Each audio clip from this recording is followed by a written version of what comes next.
Awal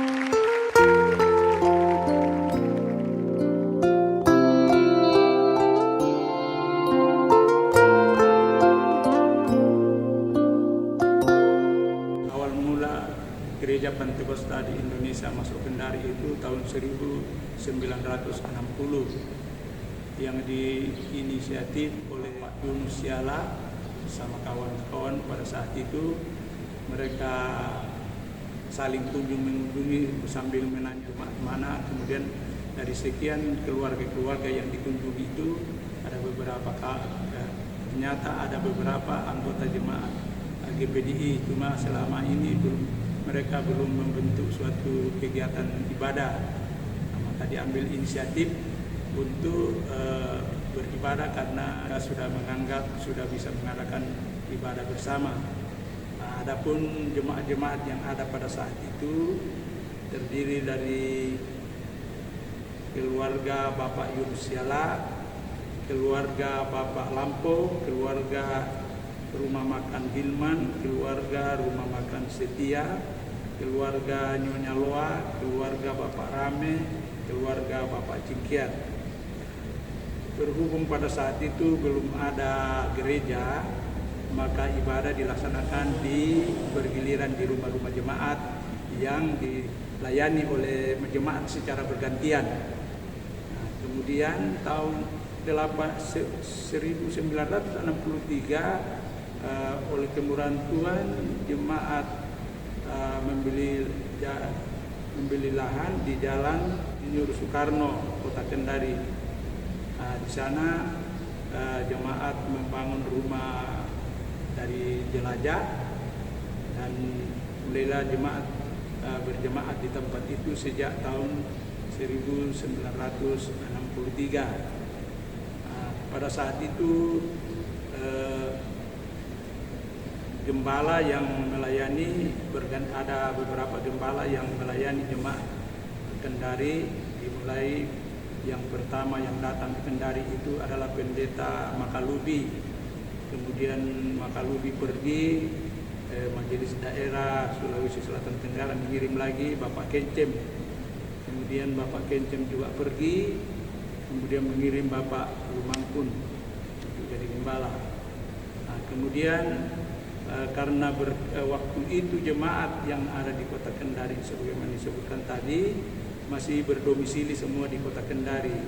Berhubung karena berkembangnya jemaat sampai ke Mandonga, sehingga ada inisiatif untuk membentuk jemaat Mandonga, sehingga pada tahun 1974 terbentuklah jemaat Mandonga yang diinisiatif oleh Bapak Yunus Siala, Bapak Markus Maraya, Bapak Indan Padang, Bapak Yapti Tolokende. Hamba-hamba Tuhan yang melayani pada saat itu yang dikirim oleh majelis daerah atau majelis wilayah pada saat itu, karena kita masih di bawah Sulawesi Selatan, tapi karena kita sudah ada majelis wilayah, kita dikirim oleh majelis wilayah Pendeta Pak Paulus Haryanto tahun 74. Kemudian Pendeta Muda Moses tadi tahun 1974 sampai 75. Kemudian Bapak Pendeta Karel Waworuntu 1975 sampai 1976. Berhubung Karel Waworuntu mengundurkan diri, kemudian oleh Majelis Daerah Sulawesi Selatan dikirim Bapak Pendeta Stikman untuk melayani jemaat Mandonga. Jadi pada saat terbentuk jemaat Mandonga, sebelum kita mendapatkan tempat beribadah di Mandonga, sementara waktu kita ibadah di rumah Bapak Yunus Siala di Sadoha, kurang lebih di situ kita beribadah 2 bulan. Kemudian kita mendapatkan kontrakan rumah di Jalan Samratulangi Mandonga atau di depan kantor pos Mandonga. Kita kontrak rumah di situ dari tahun 1974 sampai 1978. Kemudian tahun 1978 sampai 1983 kita beribadah juga masih di Jalan Ratu Langi, di mana rumah tersebut atau tempat tersebut adalah merupakan hibah dari Bapak Mido. Nah, di sini 78 kita pindah dari Mandonga, dari rumah kontrakan kita pindah tahun 1978 sampai dengan 1983. Berarti Pak Mido sudah jemaatnya kita? Mido adalah jemaat. Mido adalah jemaat GPDI. Dan pada saat itulah karena mereka yang tinggal di Mandonga itu dijadikan dasar untuk membentuk jemaat Mandonga dulu. Karena adanya jemaat-jemaat yang berdomisili di Mandonga, termasuk di Kemaraya, itu sudah masuk jemaat Mandonga. Nah, salah satu yang sebagai yang menjadi alasan seperti dorang bapaknya Mido yang sudah ada di Mandonga. Kemudian tahun 1983 itu kita pindah di Jalan Saranani. Nah, di Jalan Saranani di mana tempat adalah merupakan tukar guling dari pemerintah Provinsi Sulawesi Tenggara. Pada saat itu Bapak Gubernur adalah Bapak Edi Sabara yang jadi Gubernur Sulawesi Tenggara, dan dia memerintahkan untuk pindah dari tempat Jalan Samratulangi dan memberikan tempat di Jalan Saranani dengan surat keputusan penyerahan tanah dari pemerintah provinsi. Tapi sebenarnya isinya itu tukar guling. Nah, jadi tanah yang ada di Jalan Saranani adalah surat pemberian dari pemerintah Provinsi Sulawesi Tenggara untuk jemaat GPDI Mandonga. 23 itu atau sebelumnya itu karena ada proses, jadi kan sementara kita tukar guling itu sebenarnya bukan dilaksanakan tahun 83 tapi sebelum 83, karena sementara kita membangun di Jalan Saranani, karena sementara kita beribadah di Jalan Samratulangi di yang 1978 itu sampai 1983 itu sambil kita membangun di Jalan Saranani. Jadi waktu itu tukar guling suratnya itu kebetulan saya tidak begitu hafal surat penyerahannya dari Pemda Provinsi itu kira-kira itu tahun 1981 atau 82. Karena setelah terima surat itu kita membangun di situ sambil menunggu penyelesaian pembangunan, kita masih tetap beribadah di Jalan Samratulangi yang komunikasikan mengenai tukar guling atau pindah tempat itu antara Bapak Siala sebagai tua-tua sidang jemaat berbicara dengan Bapak Gubernur bersama Bapak Indan Padang. Karena Bapak Indan Padang waktu itu dia pegawai gubernur. Nah, jadi sama-sama mengurus di sana, dan itu atas inisiatif Bapak Gubernur Edi Sabara. Karena pada saat itu Bapak Edi Sabara ada punya bangunan Pertamina di situ. Nah, kemudian Bapak Edi Sabara tanyakan, itu gereja dekat Pertamina itu siapa punya? Nah, dikasih tahu bahwa itu gerejanya Pak Syalla.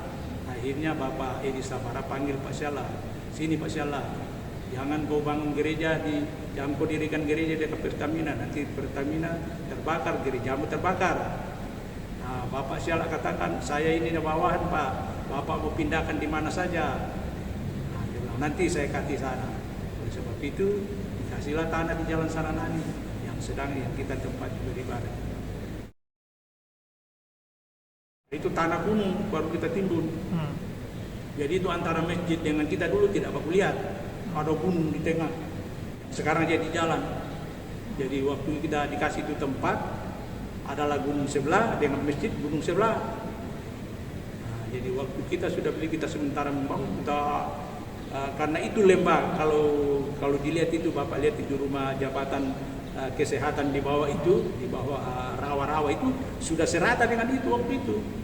Nah, kemudian itu gunung kita gali timbun sehingga dia rata di atas. Jadi bisa dilihat itu antara temboknya GPDI yang sekarang Yesus Gembala itu dengan itu rumah dinas kesehatan di bawah itu berapa tingginya itu. memang lembah kita timbun.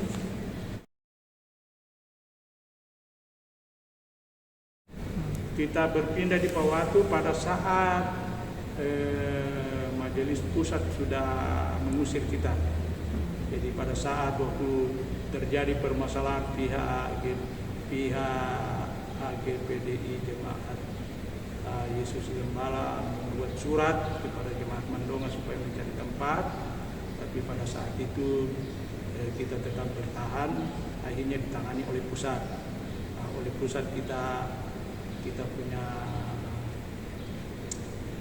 bagian di sana itu dikasihkan, kemudian kita disuruh oleh majelis pusat keluar untuk mencari tempat. Maka saat itulah kita berpindah ke Pawatu sambil kita mencari tempat untuk pembangunan gereja Jemaat Mandonga. Kita pindah dari sana, kita pindah karena oleh majelis pusat kita saat itu Bapak Pendeta dipanggil, saya tidak salah 2004 atau awal 2005, Bapak Pendeta dipanggil ke pusat supaya segera keluar dari situ dengan kita diberikan uang ganti rugi dari gereja kita yang ada di Saranan. Jadi itu uang yang 100 juta diberikan oleh pusat itu bukan bantuan pusat tetapi hak kita karena gimana pun di jemaat di Jalan Saranan itu adalah miliknya Jemaat Mandonga. Tapi karena kita disuruh pergi, kita dikasih bayaran 100 juta yang seharusnya itu minimal 250 juta. Karena mereka waktu kita rapat mengatakan kalau dijual ini tanah laku 500 juta. Jadi kalau dibagi dua harusnya kita 250 juta, tapi cuma dikasih 100 juta. Nah, supaya ini anak-anakku tahu semua itu. Jadi tidak dalam pembangunan Jemaat Mandonga yang kita tempati saat ini sama sekali tidak ada sumbangan dari organisasi GPDI, baik majelis pusat, majelis daerah maupun majelis wilayah. Semua adalah swadaya Jemaat Mandonga. Di samping kita berjemaat di Pawatu, setelah kita mendapatkan itu ganti rugi dari Yesus Gembala, kita terus melalui anggota jemaat yang berdomisili dekat-dekat sini seperti Bapak Luther, Bapak Simon, kemudian beberapa anggota jemaat lagi untuk mencari tempat di daerah sini, dan ternyata ada tempat ini dijual. Nah, disitulah kita mulai sambil kita beribadah, kita mulai membangun di sini dengan membeli tanah ini, sekalian mengurus surat-suratnya di perkenahan, sekalian mengurus izin-izin bangunan, dan semua surat-surat tanah mengenai jual beli tanah, jual beli dengan pihak penjual maupun izin pembangunan dari pemerintah daerah, semua kita urus pada saat itu. Sambil kita setelah selesai dari surat-surat izin pembangunan, kita mulai membangun. Kita mulai membangun waktu itu kalau tidak salah mulai tahun 2005 kita mulai membangun, kemudian selesai tahun 2008 kita pindah di sini beribadah. Tanah ini dulu, lokasi ini tanah rawa tapi memangnya rata, sudah rata tapi rawa, kita timbun.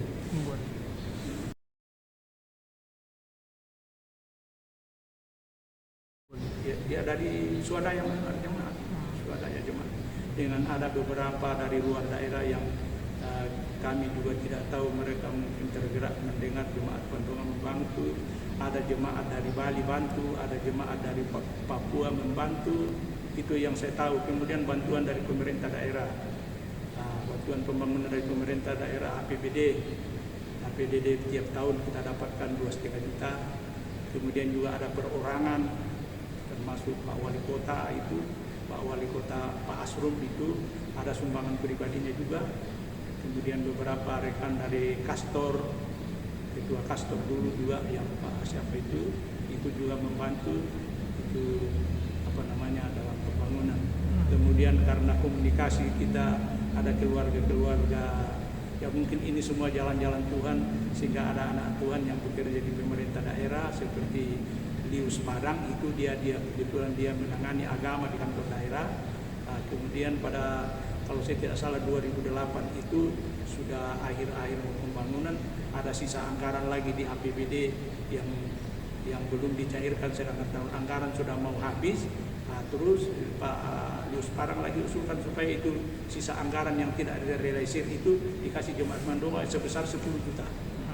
Kemudian sumbangan-sumbangan orang timbunan, yang ada orang tahu kita menimbun, mereka dengan sukarela datang kasih sumbangan timbunan.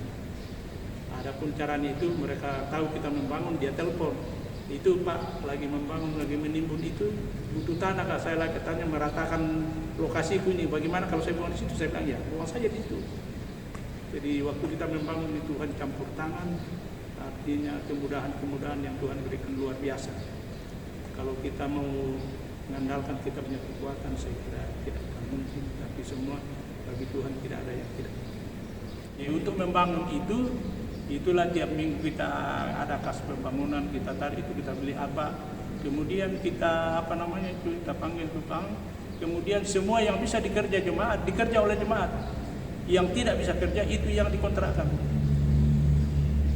Jadi dalam proses pembangunan ini semua yang bisa dikerja jemaat dikerja oleh jemaat, yang tidak bisa dikerja jemaat itu yang dikontrakkan, gotong royong. Iya, jadi seperti contohnya gali pondasi saja. Itu tukang bangunan cuma memasang pondasi, kita yang galikan pondasinya.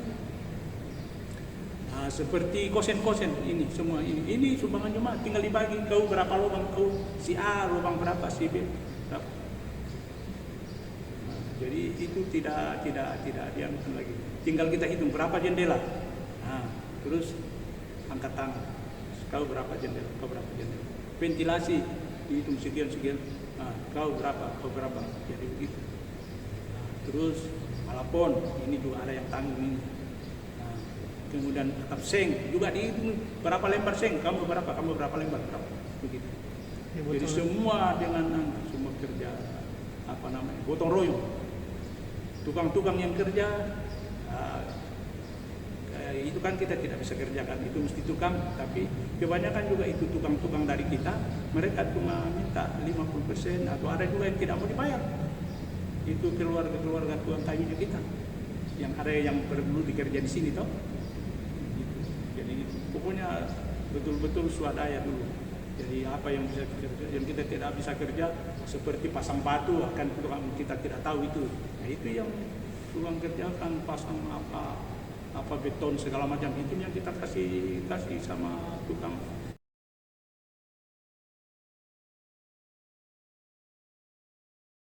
Tidak, kita tidak mau, karena sejarahnya itu Jemaat Mandonga begitu. Jadi kita tidak mau hilangkan sejarah.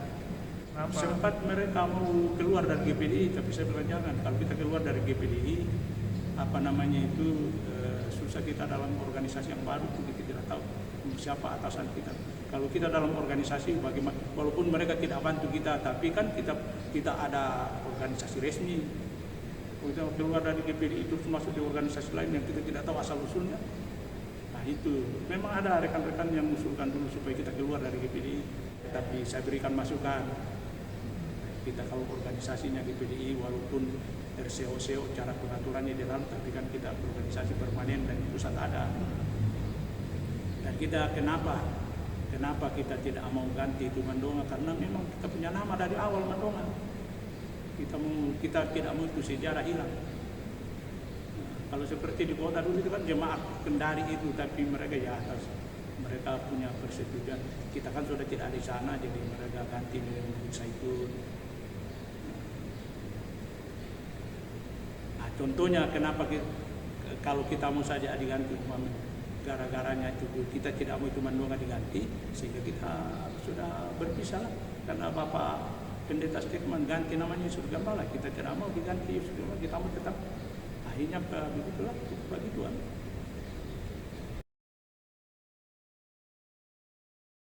Jadi ada kamu punya talenta di bidang musik, bidang pelayanan, silakan.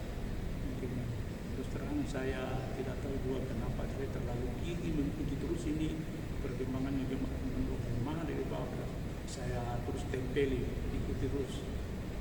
Jadi ya sudah, sekarang sudah selesai ini sudah. Kita sama-sama semua lanjutkan ini pembangunan